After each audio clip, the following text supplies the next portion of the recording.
साथियों, अम्ल क्षार और लवण से हम आपके लिए कुछ इंपोर्टेंट जो आपके बहुविकल्प हैं, जो आपके एमसीक्यूज हैं, जो मान के चलें कि हर दूसरी साल या हर साल इनमें से कोई ना कोई आता है, वो आपके सामने लेकर आए। और अगर आपको इसमें से कोई भी डाउट हो और हम आपको, क्योंकि आपके सामने सिर्फ 10 दिख रहे हैं पर हम आपको 20 बनाने वाले हैं, वो देखेंगे आप कैसे बनेंगे। उसके साथ साथ अगर आपको कोई भी डाउट, कोई भी कंफ्यूजन होगी तो एक बार कमेंट करिएगा। और फिर भी आपको कोई दिक्कत हो तो एक बार पीछे वाली वीडियोस में जो हमने आपको चैप्टर टॉपिक वाइज चैप्टर को समझाया है वो जरूर से देख लीजिएगा। तो देखिए, सबसे पहले हम स्टार्ट करते हैं कि बेकिंग सोडा बनाने के लिए उपयोग किया जाता है। ऑप्शन ए आपका क्या है, खाने का सोडा।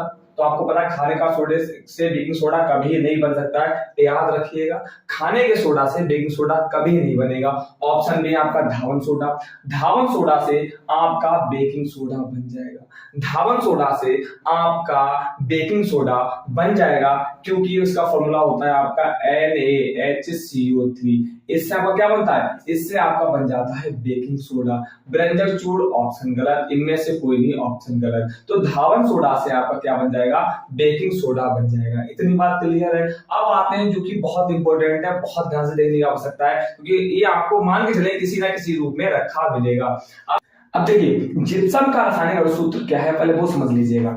उसका जो बड़ा भाई है वो कौन है, जिप्सम का बड़ा भाई है प्लास्टर ऑफ पेरिस। जिप्सम का बड़ा भाई है POP, प्लास्टर ऑफ पेरिस। तो पहले आपको प्लास्टर ऑफ पेरिस का सूत्र पता होना चाहिए। देखिए, प्लास्टर ऑफ पेरिस जो है वो आपका CaSO4 डॉट 1/2 H2O, ये है आपका प्लास्टर ऑफ पेरिस का सूत्र।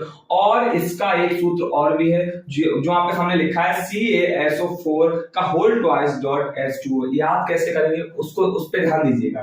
देखिए, CaSO4 डॉट 1/2 H2O, यहां पर एक हो गया आपका प्लास्टर ऑफ पेरिस का सूत्र। अब आपको क्या करना है, आपको जो 2 है वो उठा के इसके पूरे में लगा देना। पूरे में लगाने का तरीका क्या होता है, CaSO4 आपने सेम ऐसे लिखा, जी भैया ऐसे लिखा। CaSO4 आपने सेम ऐसे लिखा, लगा दिया आपने ब्रैकेट प्यारा सा। अब जो 2 आपने यहाँ लिखा था वो लगा देंगे यहाँ, और डॉट ऐसे लिखा रहने देंगे। ऊपर एक बचा तो एक साथ में ना लिखे ज्यादा बेहतर। और आपका H2O, ये भी किसका होता है, ये भी प्लास्टर ऑफ पेरिस का सूत्र होता है। तो 2 प्लास्टर ऑफ पेरिस के सूत्र आपके सामने, एक ही आ गया, एक ही आ गया। तो ये तो दोनों में से जिप्सम में से कोई है नहीं, तो हमने क्या कहा कि इसका छोटा भाई कौन है, इसका प्लास्टर ऑफ पेरिस का छोटा भाई कौन है, जिप्सम है। तो छोटा भाई जिप्सम है, मतलब इसके शकल जैसा ये दिख रहा होगा, इसके शकल जैसा दिख रहा होगा, पर इसके जैसा नहीं होगा। हमने क्या कहा, उसके गुण अलग हैं, उसके गुण अलग हैं, शकल जैसा दिख रहा होगा परंतु इसके जैसा नहीं होगा। तो यहाँ पर ये तो दोनों ऑप्शन गलत हो गए, ऑप्शन ए ऑप्शन सी। अब दोनों में से ऑप्शन बचा हमारा बी और डी। तो देखिए, ये तो कभी हो नहीं सकता क्योंकि इसकी शकल तो किसी हाल में मैच नहीं कर रही। अब इस पे आइएगा, CaSO4 डॉट 2H2O, ये इसके शकल जैसा दिख रहा है, और यही मेरे भाई किसका सूत्र है, और ये किसका सूत्र, और यही है जिप्सम का सूत्र। किसका सूत्र, जिप्सम का सूत्र। आपको कुछ नहीं करना, आप जो आपने नीचे 2 लिखा था इसको उठा के ऊपर लिख देंगे। आपने CaSO4 डॉट 1/2 है, 1/2 ना लिखकर आप क्या करेंगे, 1/2 ना लिखकर ऐसे मिटाएंगे और ऊपर लिख देंगे 2H2। ये हो गया जिप्सम का सूत्र। देखिए शकल इसकी, इतनी बात क्लियर है, कोई डाउट नहीं होना चाहिए। अब करते हैं ऑप्शन सी में, ऑप्शन 3 की। अब बात करेंगे बहुविकल्प 3 की। तो देखिए, निम्न में से कौन सा प्रबल अम्ल है, निम्न में से कौन सा प्रबल अम्ल है। तो हमेशा याद रखिएगा मेरे भाई कि H2O हम तो किसी हाल में हो नहीं सकता, ये भी प्रबल अम्ल है पर प्रबल नहीं है। H2SO4 प्रबल अम्ल होगा और CH3COOH प्रबल अम्ल नहीं है। भैया याद कैसे करेंगे, तो याद करने का तरीका सबसे बेस्ट है जो हमने पीछे वाली वीडियो में आपको टॉपिक वाइज पढ़ाया था कि अम्ल क्या होते हैं, उसमें प्रबल और दुर्बल दोनों अम्ल लिखवाए थे। वहां जाकर सारी याद कर लीजिएगा, आपको चीजें बहुत आसानी तरीके से क्लियर हो जाएंगी, है ना। अब बात करते हैं कि नंबर 4 क्या है, अम्लीय वर्षा के जल का संभावित पीएच मान। तो अम्लीय की बात हो रही, अम्लीय की बात है तो भाई जाहिर सी बात है पी क्या हमारा होता है। यहाँ पर अगर हम पीएच मान की बात करें, पीएच की मान बात करें तो नंबर 7 पे भैया होता उदासीन। क्या होता है, नंबर 7 पे उदासीन। और 7 से कम अगर 6 है, अगर 5 है, अगर 4 है, अगर 3 है, अगर 2 है, तो आपका होगा अम्लीय। क्या हो जाएगा, तो आपका हो जाएगा अम्लीय। क्या इतनी बात क्लियर, जी भैया इतनी बात हो गई क्लियर। अब अगर आपका 8 है, 9 है, तो क्या होगा, आपका होगा क्षारीय। क्या हो जाएगा? क्षारीय। मतलब 7 से ऊपर क्षारीय, 7 से नीचे अम्लीय होगा। तो यहाँ पर दो ऑप्शन मिलते हैं कि ये भी 7 से नीचे है और ये भी 7 से नीचे, तो अम्लीय हमारा ये क्षारीय तो कभी हो नहीं सकता। 8.2 ये भी क्षारीय है तो कभी हो नहीं सकता। तो इसमें से हम बात करें तो अगर आपका ऑप्शन सही है 5.2, अगर 5.3 देंगे तब भी कोई दिक्कत नहीं, आप लगाएंगे 5.4 तब भी कोई दिक्कत नहीं, 5.5 तक आप ऑप्शन ए ही लगाएंगे। इतनी बात क्लियर। अब बात करते हैं कि नंबर 6 की। नंबर 6 क्या है? निम्न में से प्रबल क्षार, निम्न में से प्रबल क्षार कौन सा है? देखिए जहां पर OH लगा है वो सारे क्षार होंगे, वो सारे क्या है? क्षार होंगे।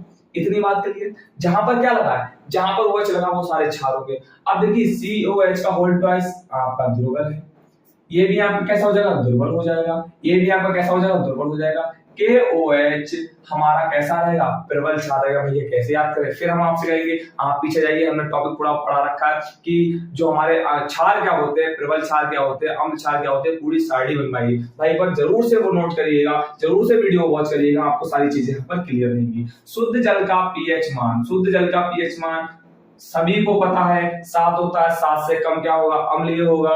7 से ऊपर क्या होगा? क्षारीय होगा। जब अम्लीय होगा तब भी शुद्ध नहीं है, क्षारीय होगा तब भी शुद्ध नहीं है। अब बात करते हैं ताजे दूध का पीएच मान 6 होता है। बहुत बढ़िया। ताजे दूध का पीएच मान 6 होता है। दही बन जाने पर पीएच मान क्या होता है? भाई एक चीज मुझे बता दीजिए, एक चीज मुझे बता दीजिए कि अगर दही खट्टा होता है मीठा होता है? भैया दही तो खट्टा होता है। और जो हमारे अम्ल होते हैं वो कैसे होते हैं? भैया खट्टे होते हैं। तो इनमें से देखिए, और खट्टे जब है मतलब अम्लीय है तो 7 से कम होगा। अब यहाँ पर देखिए ये तो कभी हो नहीं सकता है, 7 तो कभी हो नहीं सकता है, 7 से अधिक भी कभी नहीं हो सकता। ऑप्शन बचे हैं 2, 6 से कम या 6, 6 से कम या 6।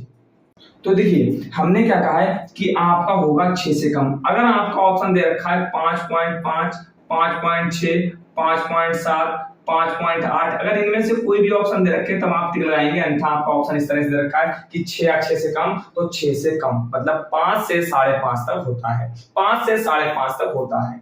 अब बात करते हैं धावन सोडा की। धावन सोडा का रासायनिक सूत्र क्या रहने वाला है? भैया अभी तो हमने बताया था कि जो धावन सोडा है उसका सूत्र होता है NaSCO3, और इससे क्या हमारा बन जाता है? इससे बेकिंग सोडा बन जाता है। क्या बन जाता है? बेकिंग सोडा बन जाता है। तो धावन सोडा का आपका सूत्र आपके सामने NaSCO3। इतनी बात क्लियर।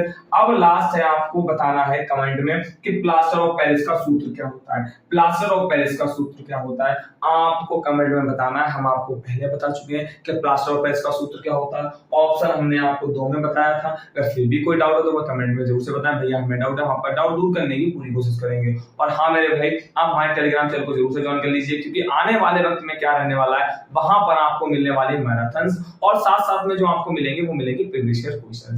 फिर भी कोई डाउट है तो एक बार हमें कमेंट में जरूर से बता के जाए, भैया ये डाउट है। Thank you very much.